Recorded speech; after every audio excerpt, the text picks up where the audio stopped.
최근 미국 학교들 사이에서 수학여행과 교육여행의 목적지를 한국으로 돌리는 움직임이 눈에 띄게 늘고 있습니다.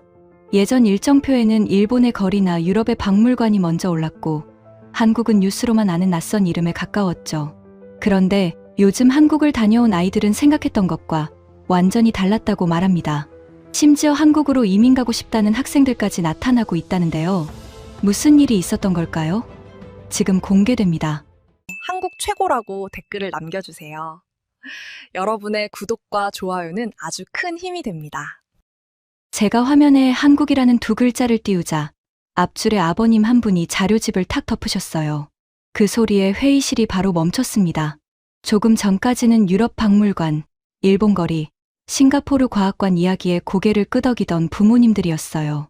그런데 마지막 후보로 한국이 나오자 표정이 한꺼번에 굳었습니다. 뒤쪽에서는 의자 끄는 소리도 났고 어떤 아버님은 자리에서 일어나려다 옆자리 어머님에게 팔을 붙잡혔어요. 저는 그때 바로 알았습니다.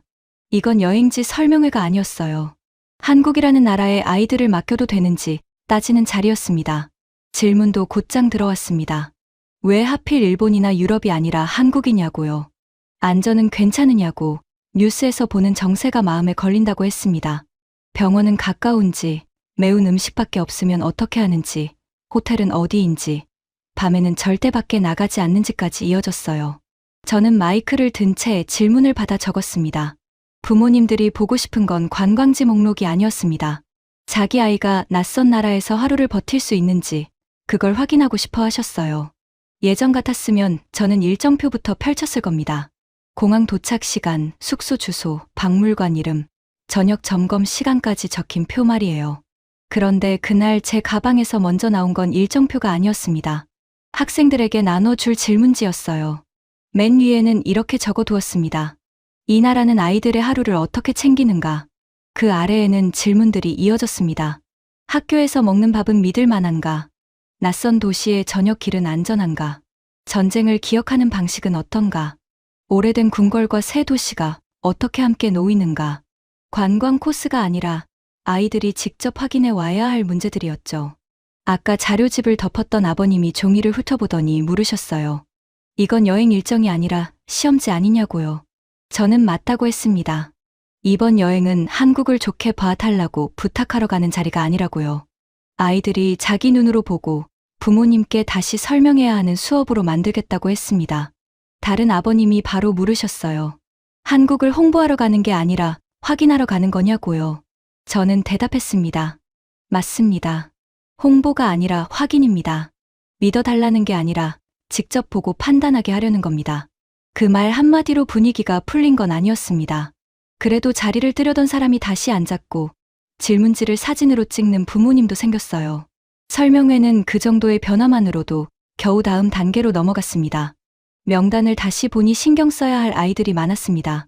땅콩 알레르기가 있는 아이, 냄새가 낯설면 포크를 내려놓는 아이, 밤에 사람이 많은 곳을 무서워하는 아이도 있었어요. 그래서 한국에 도착한 뒤 첫 확인 장소를 전망대나 궁궐로 잡지 않았습니다. 먼저 볼 곳은 학교 급식실이었습니다. 한국 아이들의 평범한 하루가 어떻게 시작되는지 거기서부터 봐야 했거든요. 서울의 한 학교에 도착했을 때 복도 끝에서 금속 식판 부딪히는 소리가 들렸습니다. 국그릇에서 올라오는 김, 줄을 선 학생들의 낮은 말소리, 배식대 앞에 움직임이 한꺼번에 보였어요. 우리 학생들은 기대보다 긴장이 더 큰 얼굴로 문 앞에 섰습니다. 한 학생이 제 옆으로 붙더니 작게 물었어요. 오늘은 우리 때문에 특별히 준비한 점심이냐고요. 저도 비슷하게 생각했습니다. 외국 학생들이 왔으니 환영 메뉴가 따로 있을 수도 있으니까요.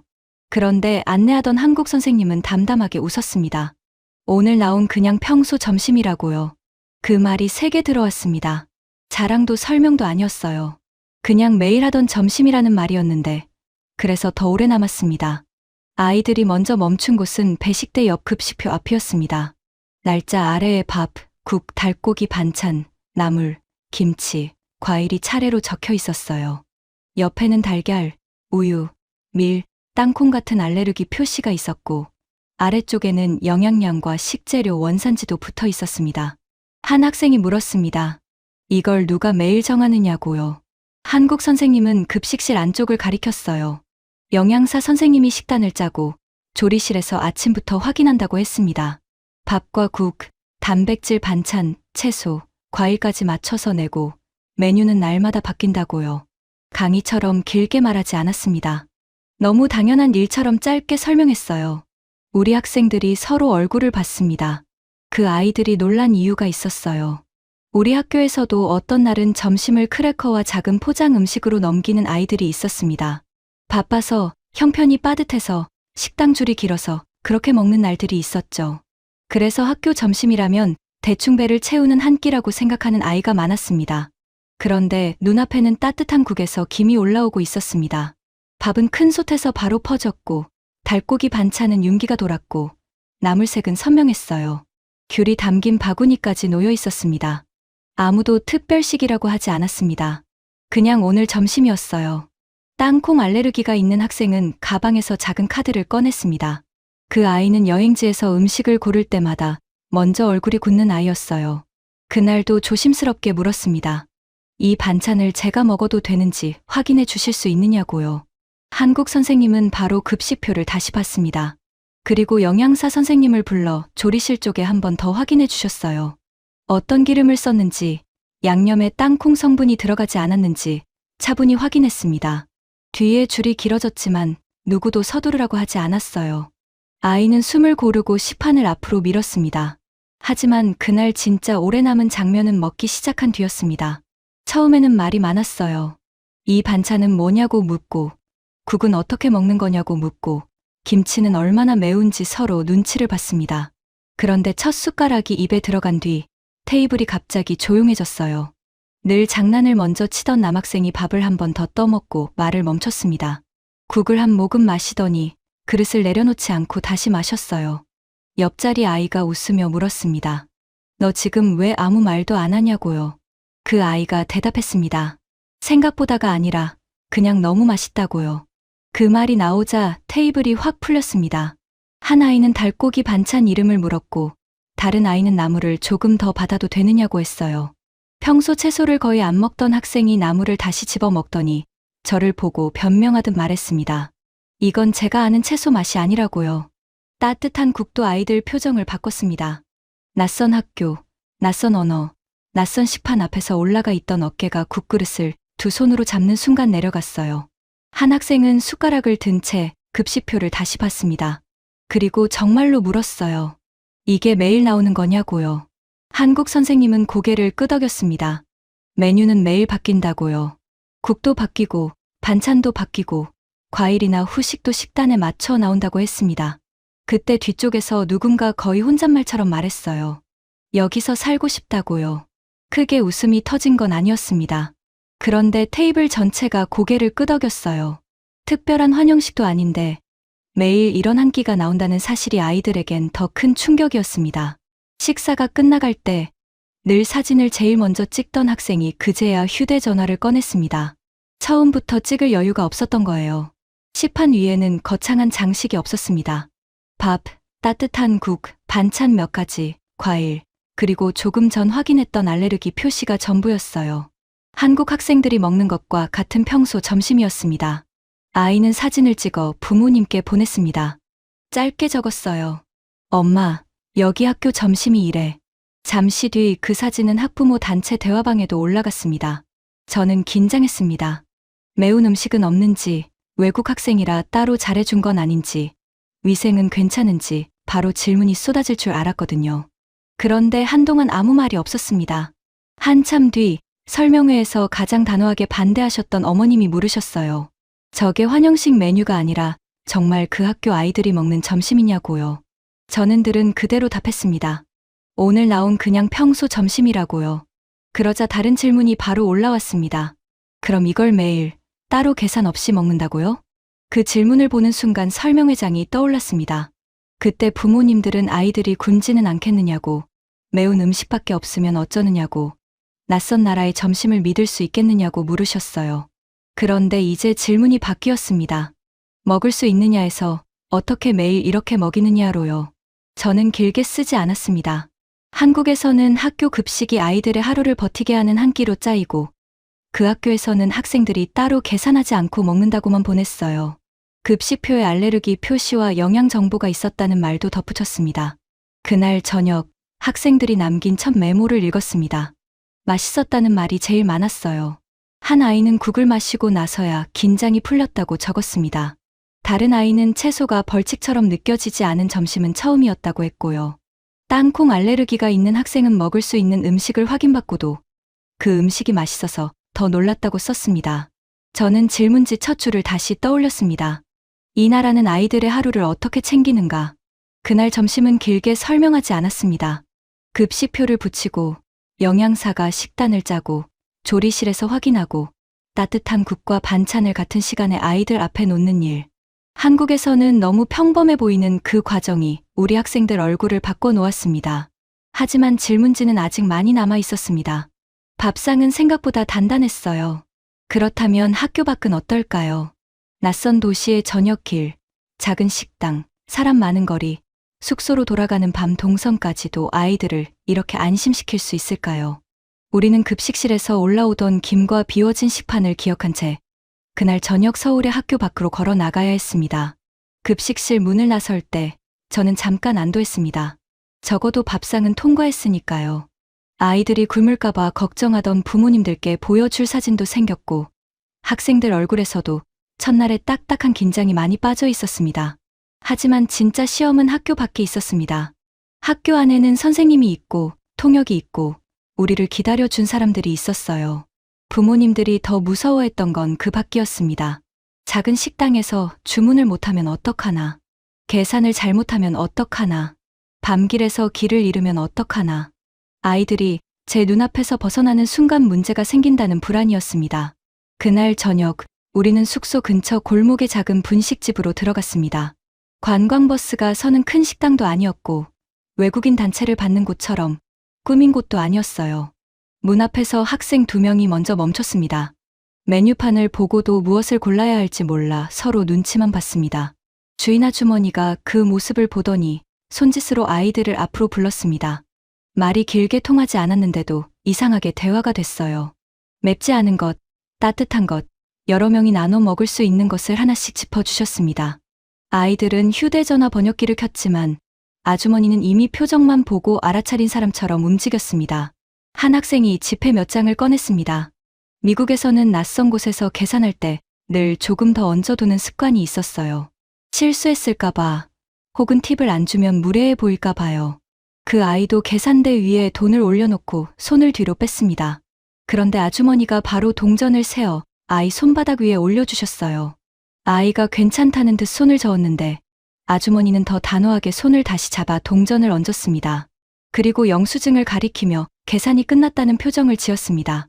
그 학생이 저를 돌아봤습니다. 선생님, 이거 그냥 가져가도 되는 거냐고요. 누구도 더 받지 않았고 빠뜨린 돈을 모른 척하지도 않았습니다. 받을 돈만 받고 돌려줄 돈은 끝까지 돌려주는 계산이었습니다. 계산대 위에서는 남은 돈을 정확히 돌려주는 일이 먼저였습니다. 다른 학생이 작은 그릇을 들고 물을 더 받아도 되느냐고 물었습니다. 아주머니는 말없이 컵을 더 꺼내주고 냅킨을 한 묶음 더 놓아주셨어요.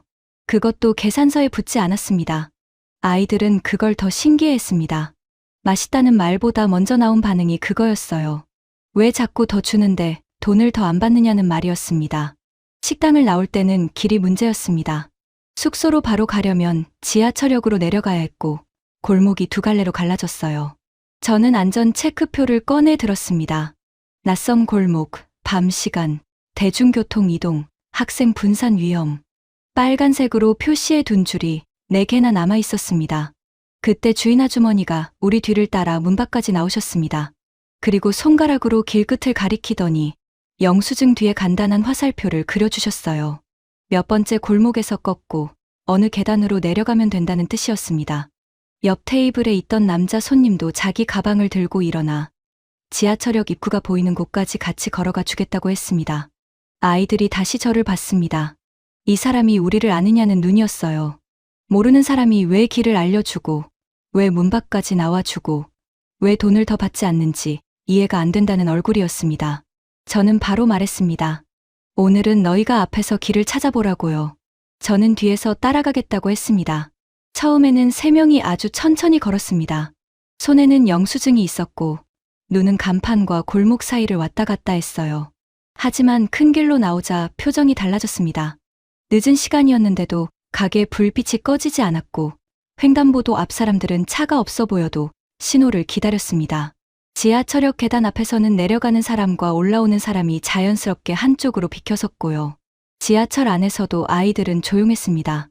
무서워서가 아니었습니다. 너무 복잡할 거라고 생각했던 곳이 예상보다 질서 있게 움직이는 걸 보고 있었어요. 한 학생은 손잡이를 잡고 서 있다가 창에 비친 자기 얼굴을 보더니 작게 웃었습니다. 선생님, 여기서는 제가 길을 잃어도 누가 속이려고 할 것 같지는 않다고요. 그 말이 저를 움직였습니다. 숙소에 돌아오자마자 저는 안전 체크표를 다시 펼쳤습니다. 분식집 계산, 거스름돈 확인, 길 안내, 밤 동선, 지하철 이동. 빨간색으로 남아있던 표시들을 하나씩 지웠어요. 그날 밤, 체크표는 훨씬 가벼워졌습니다. 학부모 대화방에도 짧은 사진이 올라왔습니다. 화려한 야경 사진이 아니었어요. 학생 하나가 찍은 지하철역 표지와 영수증 뒤에 그려진 화살표였습니다.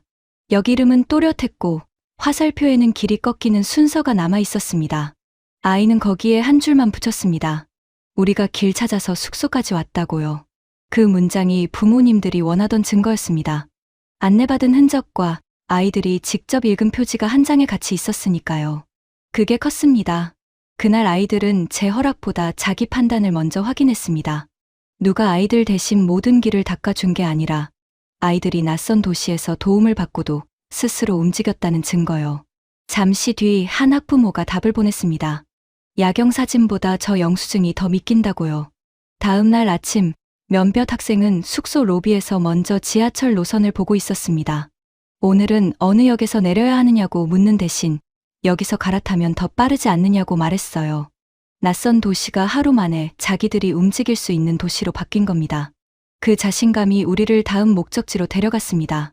아이들은 이제 한국이 친절하고 편한 나라라는 정도에서 멈추지 않았어요. 왜 이 도시에 이렇게 오래된 것과 새로운 것이 같이 있는지 묻기 시작했습니다. 그래서 우리는 경복궁으로 갔습니다. 사실 저는 경복궁 앞에서 아이들이 사진부터 찍을 줄 알았습니다. 한복을 입은 사람들, 넓은 마당, 문 앞에 수문장, 멀리 보이는 높은 빌딩까지 찍을 건 너무 많았으니까요. 그런데 아이들은 카메라를 들고도 바로 움직이지 않았습니다. 궁궐 담장 너머로 현대식 건물이 보였고 길 건너편에는 차들이 계속 지나갔습니다.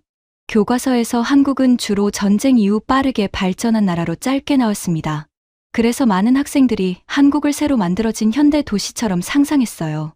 그런데 눈앞에는 600년 궁궐이 서울 한복판에서 아직 자리를 지키고 있었습니다.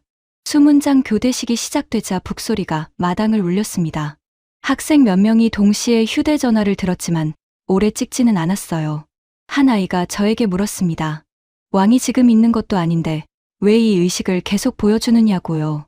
다른 아이는 더 조용히 말했습니다. 이게 공연인지 기억인지 잘 모르겠다고요. 그때 우리도 한국도 아닌 제3국 관광객들이 감탄하는 소리가 들렸습니다. 한 사람이 궁궐 뒤의 빌딩을 가리키며 이런 도시가 어떻게 한 장면 안에 들어가느냐고 말했습니다. 우리 학생 하나가 그 말을 듣고 고개를 돌렸습니다. 남의 입에서 나온 감탄이라 더 세게 들어간 것 같았습니다. 저는 활동지를 나눠 주었습니다. 원래 첫 질문은 간단했습니다. 오늘 본 장면 하나를 설명하라는 것이었어요. 처음에는 아이들이 쉬운 문장부터 쓰기 시작했습니다. 한복이 예뻤다. 궁궐이 컸다. 수문장 옷색이 강했다. 관광지에서 흔히 나올 법한 답들이었습니다. 그런데 몇 분 뒤 한 학생이 자기 문장을 지웠습니다. 그리고 새로 적었습니다. 이 나라는 왜 이렇게 겹쳐 있죠? 저는 그 문장을 한참 봤습니다. 돌바닥 위에는 오래된 궁궐이 있었고 그 뒤에는 유리창이 반짝이는 빌딩이 있었습니다. 한복을 입은 관광객 옆으로 회사원이 급히 걸어갔고 수문장 교대식의 북소리 뒤로 버스 안내음이 들렸습니다. 다른 학생들도 활동지를 고쳐 쓰기 시작했습니다. 왜 이 궁궐은 없어지지 않았나요? 전쟁을 겪고도 어떻게 다시 세웠나요? 어떤 아이는 궁궐 사진 옆에 빌딩 사진을 붙이고 두 사진 사이에 긴 화살표를 그렸습니다. 사진 설명이 질문으로 바뀌고 있었습니다. 그날 활동지의 첫 줄은 짧았습니다. 색, 문, 옷, 넓은 마당 같은 말들이었어요. 그런데 마지막 줄에는 물음표가 늘어났습니다. 왜 남았는지, 누가 다시 세웠는지, 왜 지금도 사람들이 그 안을 걷는지 묻고 있었습니다. 보고서 첫 문장도 바뀌었습니다. 한 학생은 처음에 서울의 궁궐에서 사진을 찍었다고 썼다가 그 문장을 지우고 다시 적었습니다. 전쟁 뒤에 생긴 나라라고만 배웠던 곳에서 우리는 그보다 훨씬 오래된 시간을 걸었다고요. 그 문장을 읽는 순간 다음 일정이 떠올랐습니다. 아이들이 방금 적은 질문은 궁궐 마당에서 끝날 질문이 아니었습니다. 왜 남아 있었는지, 어떻게 다시 세웠는지, 무엇을 잃고 무엇을 기억했는지 묻기 시작한 거니까요. 그 답은 더 밝은 거리나 친절한 계산대에 있지 않았습니다. 다음 날 우리가 가야 할 곳은 전쟁기념관이었습니다. 경복궁에서 시작된 질문은 그곳에서 훨씬 무거운 얼굴로 우리를 기다리고 있었습니다. 경복궁에서 걷어온 활동지 맨 아래에는 비슷한 질문이 남아 있었습니다. 이 나라는 왜 오래된 것과 새 것을 한 화면에 두고 사는 걸까? 전쟁을 겪고도 어떻게 궁궐과 도시를 같이 다시 세웠을까? 저는 그 질문을 이어받을 곳으로 바로 가야 한다고 생각했습니다. 그래서 우리는 전쟁기념관으로 갔습니다. 버스에서 내릴 때까지도 아이들은 전날 찍은 궁궐 사진을 서로 보여주고 있었습니다. 그런데 전시실 안으로 들어서는 순간 목소리가 낮아졌어요. 누가 조용히 하라고 말한 것도 아니었습니다. 벽에 걸린 흑백 사진들이 먼저 아이들의 말을 줄였습니다. 폐허가 된 거리, 끊어진 다리, 검게 탄 건물, 짐을 든 사람들의 뒷모습이 이어졌습니다. 안내원은 설명을 길게 하지 않았습니다. 우리를 한 사진 앞에 세운 뒤 바로 옆 화면을 가리켰어요. 같은 지역을 하늘에서 찍은 지금의 서울이었습니다. 아이들은 두 사진을 번갈아 봤습니다. 왼쪽에는 먼지와 무너진 벽이 있었고 오른쪽에는 다리와 도로와 빌딩이 촘촘히 놓여 있었습니다. 한 학생이 앞으로 한 걸음 다가갔습니다. 손에 든 활동지가 가슴 앞에서 멈췄어요. 질문은 나오지 않았습니다. 그 정적이 오히려 정확했습니다. 미국 학교에서 한국전쟁은 너무 빨리 지나가는 단원이었습니다. 냉전, 분단, 휴전선, 참전국. 시험에 필요한 단어 몇 개를 칠판에 적고 다음 단원으로 넘어갔습니다. 그런데 여기서는 그 단어들이 사진과 사람의 얼굴로 돌아와 있었습니다. 안내원은 한국이 도움받은 기억을 숨기지 않는다고 했습니다. 혼자 일어난 나라처럼 말하지 않는다고요. 그래서 미국과 유엔 참전국의 이름, 그리고 그 안에 있던 사람들의 이름을 이곳에 남긴다고 했습니다. 우리는 이름이 새겨진 벽 앞에 섰습니다. 미국에서 온 젊은 병사들의 이름도 그 안에 있었습니다. 아이들은 자기 성과 비슷한 철자의 이름을 발견할 때마다 표정이 바뀌었습니다. 어떤 아이는 손끝으로 한 줄을 따라가다 멈췄고 어떤 아이는 고개를 숙였습니다. 눈물을 크게 보이는 아이는 없었습니다. 대신 누구도 먼저 움직이지 않았습니다. 그 벽 앞에서 아이들은 국기보다 이름을 더 오래 봤습니다. 한 아이는 자기 할아버지 이름과 비슷하다며 활동지 옆에 작은 점을 찍었습니다. 우리가 교과서에서 짧게 지나친 이름들이 이곳에서는 누군가의 젊은 시간으로 남아 있었습니다. 한 학생이 아주 작게 말했습니다. 우리가 이걸 왜 이렇게 조금만 배웠을까요? 저는 바로 대답하지 못했습니다. 아이는 고개를 숙인 채 방금 찾은 이름을 다시 읽었습니다. 한국을 향한 질문이 아니라 저희 교실을 향한 질문이었으니까요. 아이들은 그 뒤로 사진을 많이 찍지 않았습니다. 설명판 앞에 오래 섰습니다. 피난민이 들고 있던 작은 보따리, 군복을 입은 젊은 얼굴, 폐허 속에서 아이를 안고 있는 사람을 눈으로 따라갔습니다. 관광지에서 장면을 모으는 아이들이 아니라 자기 머릿속 빈칸을 채우는 학생들 같았습니다. 저는 가방에서 수첩을 꺼냈습니다.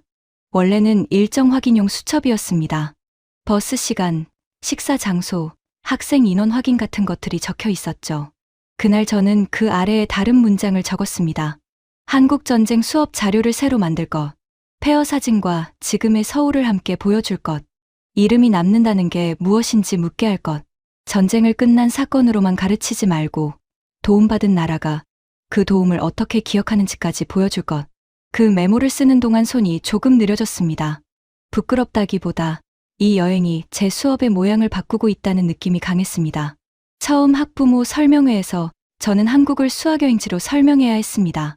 그런데 전쟁기념관 안에서는 학생들이 본 장면이 제 교재보다 먼저 가르치고 있었습니다. 전시를 마치고 나오는 길, 안내원은 폐허의 서울과 현재의 서울 사진을 다시 보여줬습니다. 이번에는 아이들이 더 오래 봤습니다. 한 학생이 말했습니다. 이 나라는 도움받은 걸 숨기려고 건물을 세운 게 아니라 잊지 않으려고 이곳을 세운 것 같다고요. 그 문장이 제 마음에 걸렸습니다. 도움받은 시간을 부끄러운 과거로 밀어넣지 않고 다음 세대가 보도록 이름과 사진으로 남기는 나라. 폐허였던 시간을 지우지 않고 그 위에 무엇을 다시 세웠는지 나란히 보여주는 나라. 그날 아이들이 본 한국은 그런 모습이었습니다. 기념관 밖으로 나오자 서울의 도로와 건물이 다시 보였습니다. 방금 사진 속에서 무너져 있던 도시가 이제는 우리 버스 창밖에서 움직이고 있었습니다. 회복이 박물관 안 이야기가 아니라면 도시에도 남아 있어야 한다. 저는 그렇게 생각하며 다음 목적지를 봤습니다. 그 답은 청계천에서 이어졌습니다. 아이들은 처음에 청계천을 그냥 예쁜 물길로 봤습니다. 도심 한가운데 물이 흐르고 사람들이 천천히 걷고 양쪽으로 높은 건물이 서 있었으니까요. 몇몇은 물이 맑다며 사진을 찍었습니다. 누군가는 쉬기 좋은 곳 같다고 말했습니다. 하지만 그곳은 관광 산책로만은 아니었습니다. 도시가 자기 몸을 다시 고친 증거였습니다. 우리와 함께 걷던 한국인 선생님이 근처 벤치에 앉아 있던 어르신께 짧게 양해를 구했습니다. 어르신은 학생들을 보더니 천천히 예전 이야기를 시작했습니다. 예전에는 이 물이 잘 보이지 않았다고 했습니다. 이 위로 높은 도로가 지나갔고 차가 끊임없이 다녔다고요. 먼지와 소음이 먼저 떠오르는 곳이었다고 했습니다. 아이들이 동시에 위를 올려다봤습니다. 지금은 하늘이 열려 있었고 물길 옆으로 사람들이 걸었습니다. 그런데 어르신의 말을 듣자 아이들은 그 빈 하늘에 사라진 고가도로를 그려보는 것 같았습니다. 방금까지 사진에 담던 물길이 과거와 겹쳐졌습니다. 한 학생이 물었습니다. 그 큰 도로를 없애는 일이 무섭지 않았느냐고요. 어르신은 잠깐 웃더니 다들 불편할 거라고 걱정했지만 결국 사람 다니는 길이 돌아왔다고 말했습니다. 그리고 손으로 물길과 양쪽 보행로를 천천히 가리켰습니다. 차가 지나가던 자리에서 이제 사람들이 걷는다고요. 그 말 뒤에 어르신은 발끝으로 돌계단을 한번 눌러보셨습니다. 비 오는 날에는 이쪽이 미끄러우니 난간을 잡아야 한다고 알려주셨고 아이들은 그 말을 활동지 여백에 적었습니다. 발전했다는 말보다 사람의 걸음에 맞춰 길을 다시 놓았다는 감각이 먼저 남았습니다. 아이들은 다리 위로 올라가 아래를 내려다봤습니다. 물만 본 게 아니었습니다. 내려가는 계단, 앉을 수 있는 돌, 걷는 사람과 쉬는 사람이 부딪히지 않는 폭, 다시 큰 길과 건물로 이어지는 길을 봤습니다. 한 아이는 다리 아래로 내려갔다가 다시 올라와 주변 도로를 봤습니다. 차는 여전히 도심을 지나고 있었고 사람들은 물가를 따라 걸었습니다. 물길이 도로를 밀어낸 게 아니라 도시 안에서 서로 자리를 다시 나눈 것처럼 보였습니다. 계단은 사람을 아래로 끌어들이고 보행로는 물 옆에 오래 머물게 하고 주변 건물은 다시 큰 길과 연결되고 있었습니다. 한 학생이 제게 말했습니다. 전쟁기념관에서는 도시가 다시 세워진 걸 봤고 여기서는 도시가 다시 생각된 걸 보는 것 같다고요. 저는 고개를 끄덕였습니다. 어르신은 이야기를 마치고도 바로 가지 않았습니다. 학생들이 물가로 내려갈 때까지 서 있다가 계단 끝에서 조심하라고 손을 들어주셨어요. 그 손짓이 청계천을 설명보다 가깝게 만들었습니다. 그날 오후 학생들에게 학부모에게 보낼 대표 사진을 하나씩 고르라고 했습니다. 저는 경복궁 사진이 가장 많을 줄 알았습니다. 궁궐과 한복, 수문장 교대식은 화면으로 보기에도 강했으니까요. 전쟁기념관의 사진을 고를 아이도 있을 거라고 생각했습니다. 그런데 가장 오래 남은 사진은 청계천이었습니다. 물길만 크게 찍은 사진이 아니었습니다. 아래에는 물이 흐르고 옆에는 사람들이 걷고 위쪽에는 도로와 건물이 함께 보이는 사진이었습니다. 한 학생은 궁궐 사진을 한참 보다가 내려놓고 그 사진을 골랐습니다. 제가 왜 그걸 고르느냐고 묻자 아이는 말했습니다. 궁궐은 한국의 시간이 오래됐다는 걸 보여주지만 청계천은 한국이 망가진 걸 그냥 두지 않는다는 걸 보여준다고요. 그 문장은 부모님께 보내는 설명으로도 그대로 쓰였습니다. 화려한 관광 사진이 아니라 한 도시가 자기 과거를 다시 꺼내 사람들의 길로 바꾼 장면. 아이들이 미국의 부모님께 보내고 싶어 한 한국은 바로 그 장면이었습니다. 저녁에 걷어본 기록지에서도 단어가 바뀌어 있었습니다. 예쁘다, 멋지다 같은 말은 줄었습니다. 다시 세웠다, 되살렸다, 스스로 고쳤다 같은 말이 늘었습니다. 한 학생은 이렇게 적었습니다. 이 도시는 그냥 좋아진 게 아니라 필요할 때 자기 몸을 고칠 줄 아는 도시다. 저는 그 문장을 읽고 일정표를 다시 펼쳤습니다.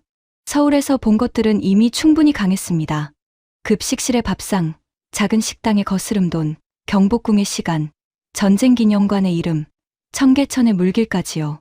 하지만 그래서 더 큰 질문이 생겼습니다. 이 모든 것이 서울이라서 가능한 걸까?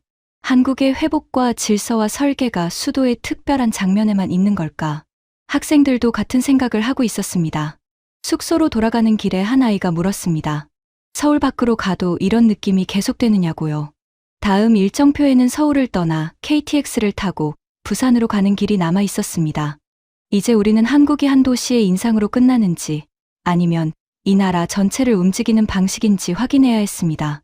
그 확인은 서울역 승강장에서 시작됐습니다. 아침부터 아이들은 들떠 있었습니다. 이번에는 서울 안에서 버스를 타는 일정이 아니었어요. 일정표에는 KTX 출발 시각과 부산 도착 시각이 나란히 적혀 있었습니다. 저는 습관처럼 손목시계를 봤습니다. 장거리 이동은 수학여행에서 늘 가장 큰 변수였으니까요. 열차 문은 거의 예고된 시각에 열렸고 승객들은 줄을 흐트러뜨리지 않고 움직였습니다. 캐리어를 든 사람들은 자기 순서에 맞춰 탔고 아이들도 그 흐름에 따라갔습니다. 저는 좌석 번호를 확인하며 다시 시계를 봤습니다. 아이들이 모두 앉았는지 짐이 통로를 막지 않는지 확인했죠. 그런데 열차가 움직인 순간 제 수첩의 걱정칸이 조금 비었습니다. 방송이 나오고 문이 닫히고 열차가 부드럽게 미끄러졌습니다. 예정 시각에서 크게 벗어나지 않았어요. 한 학생이 창밖을 보다가 말했습니다. 선생님, 진짜 시간표대로 가네요. 미국 설명회에서 제가 가장 많이 받은 질문 중 하나가 이거였습니다. 낯선 나라에서 장거리 이동까지 해도 괜찮은가? 서울 밖으로 나갔다가 일정이 밀리면 어떻게 되는가? 그 아침 열차 안에서는 그 질문이 설명이 아니라 장면으로 풀리고 있었습니다. 아이들은 조용히 앉아 있었습니다. 누가 시킨 것도 아닌데 큰 통화 소리나 복도에서 뛰는 소리가 없자 우리 학생들도 자연스럽게 목소리를 낮췄습니다. 간식을 꺼낸 아이는 포장지를 접어 자기 가방에 넣었습니다. 누군가 앞좌석을 발로 살짝 찾아 옆 친구가 팔꿈치로 찔렀습니다. 여기서는 그러면 안 될 것 같다고요. 그 말이 웃기면서도 정확했습니다. 규칙 안내판보다 강한 것은 공간의 분위기였습니다. 사람들이 어떻게 앉고 지나가고 내리는지를 보자 아이들도 그 안으로 들어갔습니다. 한국은 이미 익숙한 순서 위에서 움직이는 것처럼 보였습니다. 창밖은 빠르게 바뀌었습니다. 처음에는 빌딩과 아파트가 이어졌고 조금 지나자 낮은 산과 논, 작은 역, 강물과 터널이 번갈아 나타났습니다. 아이들은 처음으로 서울 밖의 한국을 길게 봤습니다. 한 아이가 말했습니다. 한국은 화면에서 보던 도시만 있는 줄 알았는데요. 저는 그 말을 듣고 다시 시계를 봤습니다. 출발 때 본 시각과 도착 예정 시각이 거의 맞아 가고 있었습니다. 열차는 중간에 사람을 태우고 내리면서도 흐름을 잃지 않았습니다. 아이들은 역마다 이어지는 동선을 유심히 봤습니다. 줄, 문, 표지판, 계단, 승강장. 모든 것이 빨리 움직이는데 급해 보이지 않았습니다. 부산에 가까워질수록 창밖의 색도 달라졌습니다. 산이 더 가까워지고 공기 안에 바다가 섞이는 느낌이 들었습니다. 열차가 부산역에 닿았을 때 저는 거의 반사적으로 시계를 봤습니다. 예정 시각과 큰 차이가 없었습니다. 제 옆에 있던 학생이 웃으며 말했습니다. 선생님, 또 보셨어요. 저도 웃었습니다. 하지만 그 시계 확인은 그냥 버릇이 아니었습니다. 이 일정이 다음 해에도 가능한지 재는 일이었습니다. 부산역에서 내리는 순간 저는 수첩에 짧게 적었습니다. 장거리 이동 가능. 서울 밖 일정은 검토가 아니라 포함. 사실 출발 전까지 저는 서울 일정만으로도 충분하다고 생각했습니다. 부산은 시간이 허락하면 붙이는 선택지에 가까웠어요. 그런데 시장 골목에 들어서는 순간 그 생각이 흔들렸습니다. 부산은 서울과 달랐습니다. 처음부터 공기의 속도가 달랐어요. 바다 냄새와 기름 냄새, 사람들의 목소리가 한꺼번에 밀려왔습니다. 가게 앞에는 생선이 놓여 있었고 좁은 길 사이로 사람들이 빠르게 오갔습니다. 아이들은 서울의 정돈된 지하철역과는 다른 활기를 봤습니다. 한 학생은 시장 아주머니가 손님을 부르는 목소리에 놀라다가 곧 웃었습니다. 아주머니는 머뭇거리는 아이에게 덜 매운 것을 먼저 집어주고 뜨겁다며 그릇 가장자리를 접어 잡게 했습니다. 아이가 돈부터 내려고 하자 아주머니는 먹고 천천히 하라는 듯 손을 저었습니다. 서울에서 배운 한국이 조용하고 정확한 얼굴이었다면 부산의 시장은 뜨겁고 빠른 얼굴이었습니다. 그 뒤에 바다를 봤습니다. 아이들은 한동안 말을 줄였습니다. 서울의 빌딩과 궁궐, 전쟁기념관과 청계천을 지나온 눈앞에 넓은 물이 펼쳐졌습니다. 어떤 아이는 신발 끝에 묻은 모래를 내려다봤고, 어떤 아이는 멀리 떠있는 배를 찍었습니다. 한 아이가 조용히 말했습니다. 같은 나라 안에서 이렇게 느낌이 다를 줄 몰랐어요. 저녁에 숙소로 돌아오는 버스 안에서 저는 물었습니다. 다시 온다면 무엇 때문에 오고 싶으냐고요. 대답은 서로 달랐습니다. 한 아이는 부산시장에서 먹은 따뜻한 음식을 말했습니다. 한 아이는 KTX 창밖으로 본 산과 강을 말했습니다. 한 아이는 서울의 밤길보다 부산의 바닷바람이 더 기억난다고 했습니다. 그러다 뒤쪽에서 누군가 말했습니다. 다음 팀이 서울만 보면 한국을 밤만 보고 가는 거 아니냐고요. 그 말 때문에 저는 그날 밤 다음 해 일정표를 다시 열었습니다. 처음에는 서울 일정 옆에 작은 선택지처럼 적어둔 지역 이동 칸이 있었습니다. 저는 그 칸을 지우고 새로 썼습니다. 서울 밖 이동 포함. 부산 또는 다른 지역 하루 이상. 옆에는 굵게 동그라미를 쳤습니다. 서울만 보여주는 여행으로는 이 나라를 설명할 수 없다는 걸 아이들이 먼저 증명했기 때문입니다. 하지만 더 큰 시험은 아직 남아 있었습니다. 급식실의 사진, 경복궁의 질문, 전쟁기념관의 정적, 청계천의 물길, KTX의 기록, 부산의 시장과 바다까지. 이 모든 증거가 미국 학교의 결정을 바꿀 수 있을까? 그 답은 귀국 후 첫 설명회에서 나왔습니다. 처음 한국행을 발표했을 때 회의실은 차가웠습니다. 왜 한국이냐는 질문이 먼저 나왔고 위험하지 않느냐는 말이 그 뒤를 따라왔습니다. 그런데 이번에는 문이 열리기 전부터 학생들이 복도 게시판 앞에 모여 있었습니다. 각자 뽑아 온 사진과 짧은 보고서를 손에 들고 있었어요. 게시판 가장 왼쪽에는 급식 사진이 붙었습니다. 금속 식판 위에 밥과 국, 반찬이 놓인 사진이었습니다. 그 아래에는 한 학생이 쓴 문장이 붙었습니다. 특별 환영식이 아니라 매일 먹는 점심이었다고요. 맛있었고 따뜻했고 영양 선생님이 짠 식단이라는 설명도 함께 있었습니다. 그 옆에는 전쟁기념관에서 제가 수첩에 적었던 메모가 붙었습니다. 폐허 사진과 현재 서울 사진을 같이 보여줄 것. 이름이 남는다는 게 무엇인지 묻게 할 것. 학생들이 발표 자료에 넣자고 했습니다. 선생님도 바뀐 증거니까요. 청계천 사진은 가운데에 붙었습니다. 물길과 사람들, 위쪽 도로와 건물이 함께 보이는 사진이었습니다. 학생들은 그 밑에 도시가 스스로 고친 자리라고 썼습니다. 부모들은 사진 앞에서 오래 멈췄습니다. 마지막 줄에는 KTX 기록이 붙었습니다. 출발 시각, 도착 시각, 환승 동선, 부산역에서 시장까지 걸린 시간. 아이들은 감상만 적은 게 아니라 다음 팀이 따라갈 수 있는 자료로 만들어 두었습니다. 발표가 시작되자 분위기는 더 달라졌습니다. 학생들은 한국이 좋았다고만 말하지 않았습니다. 급식 사진 앞에서는 음식 걱정을, 전쟁기념관 메모 앞에서는 역사 수업을, 청계천 사진 앞에서는 도시 재생을, KTX 기록 앞에서는 장거리 이동을 말했습니다. 한 장면이 하나의 걱정을 밀어냈습니다. 그때 뒤쪽에 앉아있던 한 학부모가 자리에서 일어났습니다. 처음 설명회 때 한국행을 가장 강하게 물었던 분이었습니다. 새로 온 학부모가 조심스럽게 물었습니다. 왜 하필 한국을 다시 가야 하느냐고요. 그 학부모는 잠깐 학생들의 게시판을 보고 말했습니다. 저도 처음엔 왜 한국인지 물었습니다. 그런데 아이가 돌아와서 관광지를 자랑한 게 아니라 학교에서 뭘 배워야 하는지 말하더군요. 그 말 뒤로 회의실의 공기가 바뀌었습니다. 작년에는 제가 일정표를 들고 한국을 설명해야 했습니다. 이번에는 학생들의 사진과 보고서가 먼저 말하고 있었습니다. 저는 질문지 대신 기록 묶음을 들고 있었고 학부모들은 그 기록을 하나씩 넘겨봤습니다. 변화는 설명회가 끝난 뒤에도 이어졌습니다. 역사 교사는 한국전쟁 단원을 수정했습니다. 폐허 사진과 현재 서울 사진을 나란히 놓고 참전국 이름을 외우는 수업에서 이름이 어떻게 기억되는지 묻는 수업으로 바꾸겠다고 했습니다.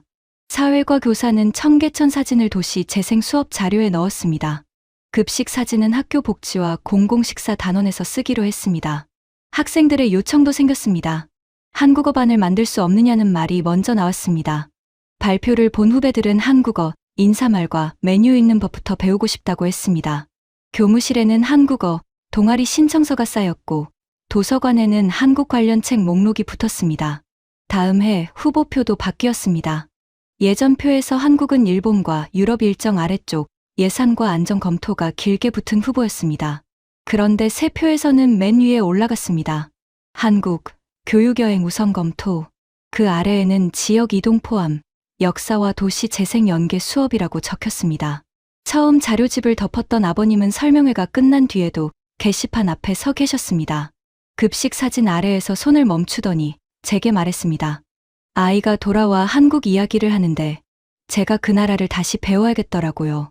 그때 뒤쪽에서 한 학생이 손을 들었습니다. 한국어반은 언제 시작하나요? 회의실에 웃음이 번졌습니다.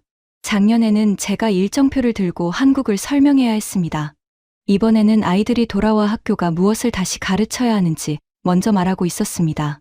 그 변화가 이 여행의 결말이었습니다. 사진은 게시판에 남았고, 메모는 수업 자료가 됐고, 기록은 다음 일정표가 됐습니다.